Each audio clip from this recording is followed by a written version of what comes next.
তো আমরা যতদূর ঘটনাটা জানতে পারছি, সিজু মিয়া নামে এক ব্যক্তি, তিনি গাইবান্ধা সদরের বাগুড়িয়া গ্রামের অধিবাসী। তিনি গতকালকে রাত 8:40 সময় আমাদের এই সাগাটা থানায় সে আসে এবং স্বাভাবিক অবস্থায় এসে সে ডিউটি অফিসারের কাছে জিজ্ঞাসা করে যে তার একটা মোবাইল ফোন হারিয়ে গেছে, সেই হারানো মোবাইল ফোনটা সংক্রান্ত বিষয়ে সে জিডি করতে চায়।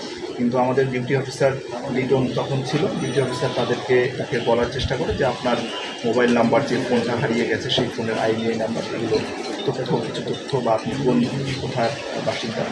তো তিনি সেই সময় 15 থেকে 20 মিনিট আমাদের ডিউটি অফিসারের কাছে ছিলেন, কিন্তু তিনি এই সংক্রান্ত কোনো তথ্য দিতে পারেন না।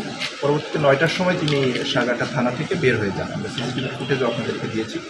পরবর্তীতে 9:56 সময় সে রাস্তা দিয়ে একটা ছুরি হাতে আমাদের গাইবান্ধা এই সাগাটা থানায় প্রবেশ করে আমাদের এখানে ডিউটিরত কনস্টেবল সিরাজুলকে আঘাত করে এবং তার কাছ থেকে অস্ত্র ছিনিয়ে নেওয়ার চেষ্টা করে এবং অস্ত্র সহই সে এবং সিরাজুল একত্রে আমাদের ডিউটি অফিসার ওখানে একটা হাতাহাতি করতে ডিউটি অফিসারের রুমে চলে যায় এবং ডিউটি অফিসারের রুমে যাওয়ার পরে সেখানে সে তার হাতে থাকা ছুরিটা দিয়ে এলোপাতাড়ি আক্রমণ করার চেষ্টা করে। সেখানে আমাদের একজন এসআই, আপনারা জানেন, তিনি আহত হয়েছেন এবং আরও কয়েকজনকে সে আঘাত করতে উদ্যত হয়।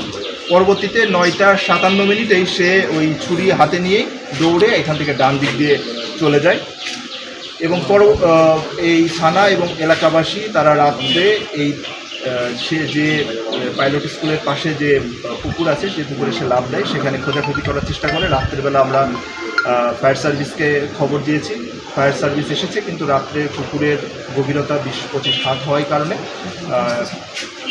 রাত্রেবেলা তারা অভিযান পরিচালনা করতে পারেন নাই। পরবর্তীতে সকালবেলা ফায়ার সার্ভিস তার অভিযান পরিচালনা করে এবং সেখান থেকে লাশ উদ্ধার করে, সে জুনিয়র লাশ উদ্ধার করে। পরবর্তীতে আমরা তার নাম, ঠিকানা, পরিচয় জানতে পেরেছি।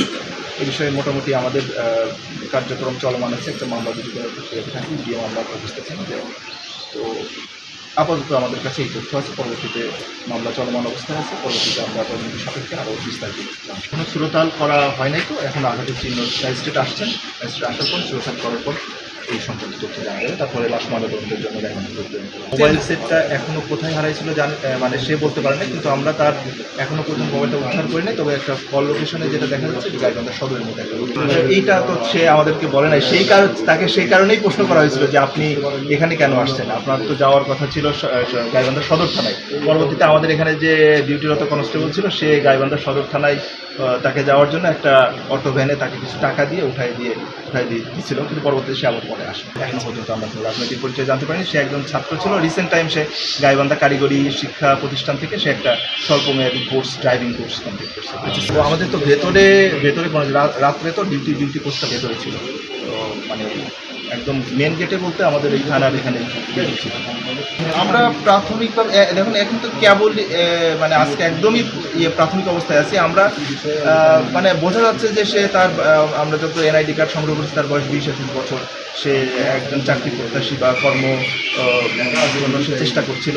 তার মধ্যে তার এই প্রথম পর্যায়ে সে যখন আমাদের ডিউটি অফিসারের কাছে আসে এবং কথা বলে, তার মধ্যে স্বাভাবিক কিছু অসংলগ্ন কথাবার্তা আমরা লক্ষ্য করেছি।